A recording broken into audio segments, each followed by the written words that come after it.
Hi guys, once again welcome back to my YouTube channel Medicure Buddy. Once again I'm back with a very important topic for today's discussion, and that is syndrome of inappropriate ADH secretion, which is also known as SIADH.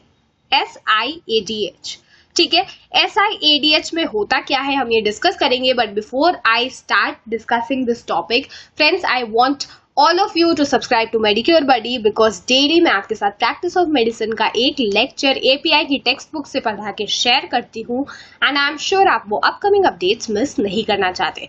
Also friends, there is an entire playlist of almost 50+ lectures of practice of medicine जो आपको playlist section में मिल जाएगी, तो please आप playlist section एक बार जरूर visit करिएगा. सबसे पहले क्या लिखा हुआ है यहाँ पर, इन SIADH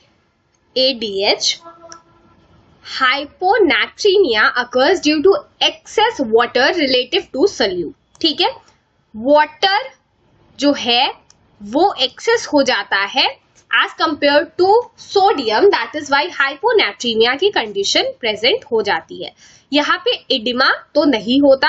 अब इसके कॉजेज देखते हैं, तो कॉजेज में आपको कुछ पल्मोनरी डिसऑर्डर्स मिल सकते हैं जैसे pneumonia, tuberculosis, lung abscess, pneumothorax. इन सारी कंडीशन में ये चीज देखने को मिल सकती है. CNS disorders for example encephalitis, vascular injuries, Guillain Barre syndrome और ब्रेन ट्यूमर में भी ऐसा हो सकता है. एंडोक्राइनल डिसऑर्डर्स में जैसा कि ये ADH की इनसफिशियंसी है, तो एड्रीनल इनसफिशियंसी और एंटीरियर पिट्यूटरी की इनसफिशियंसी की वजह से भी ऐसा हो सकता है. अब हम आ जाते हैं इसके क्लिनिकल फीचर्स पर. तो अगर हाइपोनेट्रीमिया की कंडीशन हो जाती है, ठीक है, तो उसके बाद पर्सन में anorexia, nausea, vomiting, cramps, weakness and coma like condition भी ऑब्जर्व हो जाती है.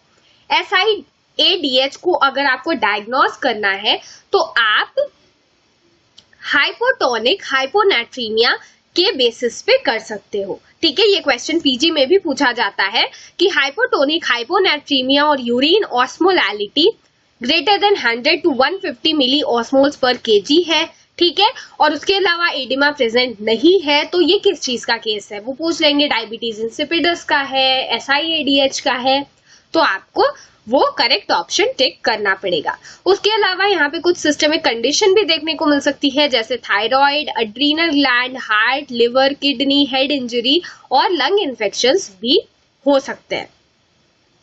ठीक है, अभी आप देखते हैं इसमें ट्रीटमेंट कैसे करेंगे. तो it is treated by correcting the cause, क्योंकि इतने सारे डिसऑर्डर्स हैं जिनकी वजह से SIADH हो सकता है. तो पहले आप अगर इन डिसऑर्डर्स को ठीक करोगे तो पर्सन जो है वो ऑलरेडी ठीक हो जाएगा. उसके अलावा पर्सन को जो फ्री वाटर है उसका रेस्ट्रिक्शन किया जाता है और डेमिक्लोसाइक्लिन, ठीक है, डेमिकोसाइक्लिन प्रेस्क्राइब की जाती है. ठीक है, but this is very uncommon. So friends, that's it about today's session in which we have discussed syndrome of inappropriate ADH secretion, that is SIADH. I hope I made you all understand. अगर आपको कोई भी doubt हो तो आप मुझसे comment section में पूछ सकते हो. इस वीडियो को लाइक करना, अपने फ्रेंड्स और बैचमेट्स के साथ शेयर करना बिल्कुल मत भूलिएगा. मिलते हैं नेक्स्ट वीडियो में. Till than happy learning.